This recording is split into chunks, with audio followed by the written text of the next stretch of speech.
नमस्कार, आप देख रहे हैं लाइव 24 न्यूज़। इस वक्त की सबसे बड़ी खबर मैं आपको बता दूं, किशनगंज से है, जहां अमोर विधायक AIMIM पार्टी के बिहार प्रदेश अध्यक्ष अख्तरुल ईमान ने प्रेस कॉन्फ्रेंस कर बड़ी बात कही है। आज उन्होंने नामांकन के लिए जिला समाहरणालय यानी जिला पदाधिकारी कार्यालय पहुंचने से पहले लोगों की हुजूम देखने को मिला, कार्यकर्ताओं में काफ़ी जोश दिखी। तो वहीं नामांकन के बाद जब वापस निकलते ही उन्होंने जमकर निशाना साधा भाजपा और कांग्रेस पर। उन्होंने कहा मुस्लिम क़यादतों को खड़ी होने से रोका गया है। साथ साथ अख्तरुल ईमान ने प्रेस कॉन्फ्रेंस कर लोगों से बात की और नामांकन के बाद अपने कार्यकर्ताओं को भी कार्यालय पहुंचकर तेलंगाना माइनॉरिटी रेसिडेंशियल स्कूल में ये पेश किया, यहाँ के लोगों को भिजवाया गया और आज उसकी बुनियाद पर एक स्कूल खुला भी, बच्चे दाखिल नहीं हुए आज तक। उसको तुम गारंटी देते हो? मकान बनाकर कमीशन खोरी का काम करने वाले, बालू गिट्टी ईंट सीमेंट की कालाबाजारी करने वाले, सड़कों पर रात को छापा मारने वाले, डाकुओं के साथ खड़े रहने वाले, लुटेरों के साथ लूटने वाले, तो समाज की क़यादत करना चाहता है। जनता होशियार हो गई है, दूर का ढोल सुहाना होता है। हमारे कुछ लोग हैं, हम खबर देना चाहते हैं, मेरे भाइयों तहकीक करो। अक्सर मैंने कहा है, एक बेटी का रिश्ता करते हो, एक बेटे का रिश्ता करते हो तो तहकीक करते हो। बहू गलत आए तो घर टूट जाएगा, अगर दामाद गलत हो तो बेटी की जिंदगी परेशान हो जाएगी। क्या पता नहीं एक नेता आवारा हो तो पूरी कौम की तकदीर बर्बाद हो जाएगी। आज नौजवानों को आवारा कौन बना रहा है? जरा आंखें फेर कर देखो, चोर उचक्कर का सरदार कौन बना हुआ है? लूटो और बांटो कौन कर रहा है? अख्तरुल ईमान नजरियात की सियासत करता है, किसी का तलवा नहीं चाटता, फिरका परस्तों का झंडा लेकर कभी फिरने का काम नहीं करता है। फिरका परस्ती की तरफ कदम बढ़े थे नीतीश कुमार के, उस वक्त अख्तरुल ईमान ने 2014 में 1, 2, 3 तलाक मुगल्लजा दे दिया था। कभी उससे दोबारा निकाह की उम्मीद नहीं रखता है मेरे भाइयों। और आज ये लोग दिग्भ्रमित कर रहे हैं लोगों को। मेरे भाइयों, आपको होशियार होना पड़ेगा। आज देखिए, बैरिस्टर सुदनी वैसी साहब आए, उनके कदम पड़े और तरक्की शुरू हुई। बोलता है मेडिकल कॉलेज कहा, बोलता है इंजीनियरिंग कॉलेज कहा। तू बता कि बिहार का टैक्स तेरे ने लिया, तेरे आका ने लिया, किशनगंज को क्या दिया? अलीगढ़ की जमीन के लिए लड़ाई लड़नी पड़ी और यहाँ के आवाम को सलाम कि लाखों लोगों ने प्रदर्शन किया। तब 3 साल के बाद नानी मर रही थी नीतीश कुमार की, जमीन देने पर मजबूर हुआ। 3 साल पहले अगर दे दिया होता शायद अलीगढ़ का मामला कुछ आगे बढ़ गया होता। लेकिन उसके बाद कांग्रेस के लोगों को भी जवाब होना पड़ेगा कि 2012 और 13 में, चूंकि 2011 के 30 दिसंबर को अलीगढ़ की जमीन का ये एग्रीमेंट हुआ था, 12 और 13 तक, 14 के अप्रैल तक इनकी हुकूमत रही। अलीगढ़ को एक पैसा देने का काम नहीं किया। और जब अलीगढ़ की तहरीक उठी और लोगों ने नारा दिया, ए नीतीश कुमार कान खोल कर सुन लो कि अलीगढ़ के लेने दोगे जमीन तो सीमांचल में पांव रखने की नहीं देंगे तुमको जमीन। ये नारा जब बुलंद हुआ तो उस वक्त तक नीतीश कुमार इस इलाके में आने की हिम्मत नहीं किया जब तक यहाँ के लिए दूसरा काम नहीं किया। APJ अब्दुल कलाम जो एग्रीकल्चर यूनिवर्सिटी देख रहे हो, उसी इनकलाब का नजरिया है कि नीतीश कुमार ने कहा माफ करो, अलीगढ़ की जमीन देने में देर हुई है, चलो एक कॉलेज दे देता हूं, मुझे पांव रखने की जगह दो। यह है आपके इनकलाब का नतीजा। और कोई कहता है ये मेरी कोशिश है। मैं अक्सर कहता हूं, पीपल के दरख्त के टहनी को नहीं तोड़ सकता वो माजूर, उसका कद ऊंचा नहीं है कि पीपल की टहनी को पकड़ सके। लेकिन आंधी में जब वो दरख्त गिर जाता है तो गांव का वो पागल उसके ऊपर बैठ जाता है सवेरे कि इसको हम ही ने उखाड़ा है। यही काम कुछ नाटेकल का नेता लोग करता है। ये काम किसने किया? पूछो जाकर खोजा दामन के लोगों से। पिपला एक जगह है जहां 7 जगह से सड़कें बनती है, बताओ उसमें तुम्हारा क्या रोल है? बरियान के लोगों से पूछो, जाके बैठाकुटी के लोगों से पूछो नदी पे किसने पुल बनाया है? टेंगरवाड़ी के लोगों से पूछो कि 2 वार्ड के लिए 4 करोड़ का पुल किसने बनाने का काम किया है? पूछो बगलवाड़ी के लोगों से कि 3 साल तक पुल लखवापारा में टूटा पड़ा था, पुल न बना था, 3 महीने के अंदर में RCC पुल बनवाने का काम किसने किया है? पूछ लो पीरपुर के लोगों से, जरा अपने बस्ती के लोगों से भी पूछ लो कि तुम्हारी बस्ती में 3 पुल, मिल्लत नगर में पुल बनाने का काम किसने किया? तुम्हारी बस्ती में पुल किसने बनाया? कब्रिस्तान जाने के लिए गया एक दिन, कब्रिस्तान जा रहे थे लोग तो वहां पर भी पुल बनवा दिया उसी पंचायत में। जो काम हमने किया है, कोई मुनाफिक चुप रहे तो चुप रहे, लेकिन ईंट कंकड़ और पत्थर चीख चीख कर बोल रहा है कि अख्तरुल ईमान ने जो कोचा अमन में काम किया है, कोई मुनाफिक तो भुला सकता है, कोई सच्चा इंसान उसे भुला नहीं सकता है। आज बरमनों की बस्ती है वहां असुरा में, मैंने मुख्यमंत्री जी को जाके कहा, मुख्यमंत्री जी नदी ने अगर अपना रुख बदल दिया तो 50,000 की आबादी हमारी मुतासिर हो जाएगी। बरमन भाइयों की तरफ से मुझे आरोप है कि मियां एमएलए है इसलिए तवज्जो नहीं देता है, यह काम करा दीजिए। मुख्यमंत्री ने चिट्ठी में लिख दिया और आज जो असुरा में जो बांध बना है, लोग साल साल में जाकर अपना फोटो लेता है कि ताजमहल के आगे में फोटो लेंगे तो ताजमहल मेरे अब्बा जान का हो जाएगा। यह गलत फहीम मत रहो। गाजपाड़ा में देख रहा हूं ये किसके जमाने में हुआ, ये सारे काम गिनवाऊंगा तो वक्त लग जाएगा। मैं सिर्फ आज कह देता हूं कि आजादी के 77 साल हो गए। तैयबपुर में सन 1911 में जो पुल बना था रेलवे का, नेरो गेज का, उसी को कन्वर्ट किया रोड पुल में। आज तक पुल नहीं बना, लोग मंत्री बने वहां के। ये जो पुल बना है मस्तान चौक का, ये पब्लिक ब्रिज नहीं है, एडमिनिस्ट्रेटिव ब्रिज है। डीएम को जाना है टेराघाट बहादुरगंज, किधर से जाता? बीडीओ दारोगा को आना है किधर से आता? जनता के लिए आज तक कोई पुल नहीं बना।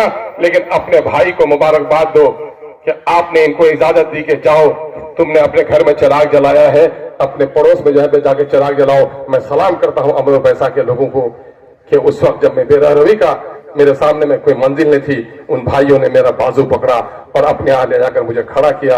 1,88,000 वोट में 94,000 वोट देकर मेरी तारीखी फतेह से हमको हमकनार किया।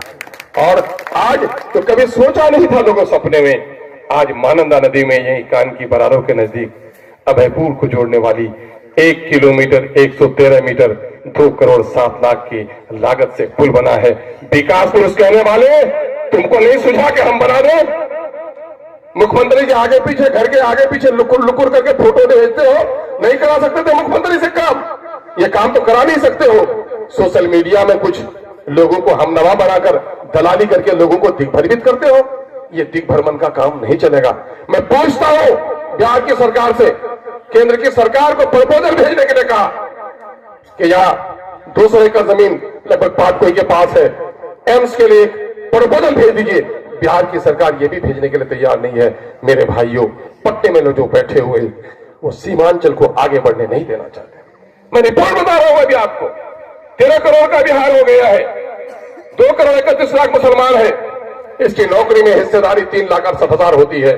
सिर्फ 1,73,000 नौकरी देकर 1,95,000 नौकरी से हमें महरूम रखा गया। सुरजापुरी की आबादी 24.5 लाख होती है, नौकरी में हिस्सेदारी उनकी 39,000 होती है। 15,000 नौकरी देकर 24,000 की नौकरी से उन्हें महरूम रखा गया। शेर आबादी भाइयों की जो नौकरी है 13 लाख की आबादी में 21,000 होती है, लेकिन सिर्फ उन्हें 5,500 नौकरी दी गई। कुलैया भाइयों की नौकरी होती है 12 लाख की 19,000, सिर्फ उनको 6,000 की नौकरी दी गई है। वहीं जिन लोगों ने सरकार से अपने आप को करीब किया, तो आज हमारे भूमिहार भाई की आबादी 37 लाख है, नौकरी में हिस्सेदारी 58,000 है, लेकिन 1,87,000 नौकरी उनको मिलती है। नीतीश कुमार ने कोयरी कुर्मियों की 58,000 की जगह पर 1,17,000 नौकरी दिलाने का काम किया है। सीमांचल के मेरे भाइयों, मैं इन्हीं खतूत पर लड़ता हूं। सीमांचल के साथ जो जुल्म हुआ उसके खिलाफ लड़ता हूं। बिहार में जो मुसलमानों पर जुल्म हो रहा है, कहीं गुलनाज जलाई जाती है, कहीं सनोवर को जलाया जाता है, कहीं खलील लीजू को मारा जाता है, कहीं कब्रिस्तान पर कब्जा किया जाता है, कहीं बिहार शरीफ का वो पुराना मदरसा अजीजिया को जलाया जाता है। आप देख लीजिए असेंबली में किसी के मुंह में बोली नहीं है, क्योंकि अपने आका के सामने में गुलाम की हैसियत रखता है। लेकिन बैरिस्टर असदुद्दीन ने इसी गुलामी की जंजीर को तोड़कर अपनी पार्टी बनाई है, जिसकी वजह से आपको दीवान तमाम तर मामले की वकालत करता है। एक काम यहाँ के मसाइल का हल करना, दूसरा काम बिहार के मजलूम मुसलमान और दलितों की आवाज बनना, तीसरा एक बड़ा काम है मेरे भाइयों जो मैं कर रहा हूं। और इस वक्त दुश्मन की, मेरे दुश्मन बड़े बड़े हैं, मैं गरीब आदमी हूं लेकिन मेरे दुश्मन बड़े बड़े हैं। और अल्लाह का शुक्र है कि आबलों से इन पांव के घबरा गया था मैं, जी खुश हुआ है राह को पुरखार देखकर। मैं कांटे भरे रास्ते को देखकर घबराया नहीं हूं मैं। आज क्या है, आज अपनी क़यादत भी खड़ी कर रहा हूं। बिहार में 4% माझी उसने अपनी क़यादत खड़ी कर ली, 12%, 14% यादवों ने अपनी क़यादत खड़ी कर ली, 5%, 6% कोयरी कुर्मी ने अपनी क़यादत खड़ी कर ली, लेकिन 18% मुसलमान है, उसकी कोई क़यादत नहीं है। तीसरा काम मैं ये करता हूं, कि लालू जी हो, नीतीश जी हो, कांग्रेस की बेगम साहिबा हो, तुम्हारे पास टिकट के लिए हम मोहताज नहीं हैं, हमने अपना रास्ता अलग कर लिया है। एक बड़ा और तारीखी काम कर रहा हूं। ये कौन बड़ा काम है? ये वो बड़ा काम है कि वोट देकर मौलाना असराउल्लाह कासमी साहब नवरल्लाह मरकदूह को आपने जिताया, लेकिन जब शरीयत पर हमला हुआ इसी कांग्रेस पार्टी ने बोलने की इजाजत नहीं दी। और गोंगो की औलादें कहती हैं हमको कि बोलने से क्या होता है। बैरिस्टर असदुद्दीन अवैसी ने अगर सीए के बिल को चाक नहीं किया होता तो शाहीन बाग जैसा नजारा पूरे मुल्क में तुमको देखना मुयस्सर नहीं होता। इसलिए मेरे भाइयों, आइए अपनी क़यादत खड़ी कर रहा हूं। इस क़यादत को खड़ी करने के लिए हमारा साथ दीजिए। इस वक्त हमारे खिलाफ कांग्रेस पार्टी चाहती है कि मुसलमानों की मस्जिदें तोड़ी जाए। गुजरात का दंगा तो आज है, लेकिन मुरादाबाद के ईदगाहों में गोलियां चलाई जाए, लेकिन मुसलमानों को दूसरी तरफ जाने का मौका न दिया जाए। अल्हम्दुलिल्लाह आज एमआईएम खड़ी हो गई है, उसके टिकट का मोहताज नहीं है, बल्कि मुख्तलिफ जगहों से हमारे हिंदू मुस्लिम भाई जो अदर कम्युनिटी के हैं वो ये कह रहे हैं कि हमने इनके करतूत देखे हैं, इनका नाम मजलिस इत्तेहादुल मुस्लिमीन हो सकता है, लेकिन मजलूम की आवाज है। कहीं से भी बैरिस्टर असदुद्दीन अवैसी ने हैदराबाद या पूरे मुल्क में और अख्तरुल ईमान में बिहार में कभी हिंदू और मुसलमान के दरमियान में तफरीक की बात नहीं की है, बल्कि हमेशा अदल और इंसाफ की बात की है। यही वजह है कि उनका विश्वास जम रहा है। आइए आज ये आहद कीजिए आप कि आपने अगर अपना एक एक वोट हमें दिया और कांग्रेस की मजबूरी की पार्टी और नाकारा पार्टी जिसकी जहां आका के खिलाफ जबान खोलने की रवायत नहीं रही है, और बीजेपी गलतफहमी से निकल जाइए कि ये तीर हमारे कुछ जो दलाल है जाके समझाते हैं, नहीं ये नीतीश कुमार जी का निशान है ना। अहमद के बच्चे तू बता कि जब 3 तलाक के बिल की पेशी हुई थी तो नीतीश कुमार ने अपने आका मोदी का साथ दिया कि नहीं दिया? जब 370 हुआ तो उसने साथ दिया कि नहीं दिया? तो हर मामले में तो उनका साथ दे ही रहे हो। तो फिर कहां से जदयू अलग बीजेपी अलग हो गई है? अब तो नीतीश कुमार जी ने गोड़ पकड़ कर कह दिया, हाथ जोड़कर कह दिया है, मोदी जी मुझसे बड़ी गलती हुई है, बड़ी भूल हुई है, क्षमा याचना कीजिए, अब कहीं नहीं जाऊंगा। पहले तो कहा गया था कि मर जाऊंगा मिट जाऊंगा, कहीं नहीं जाऊंगा। आज जाके मोदी जी के सामने कह रहे हैं कि मोदी जी अब मैं आपको छोड़कर कहीं नहीं जाऊंगा। तो नीतीश का वजूद बाकी रहा क्या? ये तीर है, ये धोखे अदावत की तीर है, ये हिंदू और मुसलमानों के दरमियान में तफरीक पैदा करने वाली तीर है। इसलिए हमारे नौजवान लोग नारा लगाते हैं कि फूल नफरत का चमन में अपने खिलने न देंगे, तीर अदावत की अपनी बस्ती में चलने न देंगे। किशनगंज पार्लियामानी हल्के के जर्रे जर्रे ने खाई है यह कसम, किसी मीर जाफर को और किसी दलाल को अब नेता बनने नहीं देंगे। इसलिए आप लोगों को खड़ा होना पड़ेगा, अपनी लड़ाई लड़नी पड़ेगी। याद रखिए, जिंदाबाद, वतन चाओ जिंदाबाद।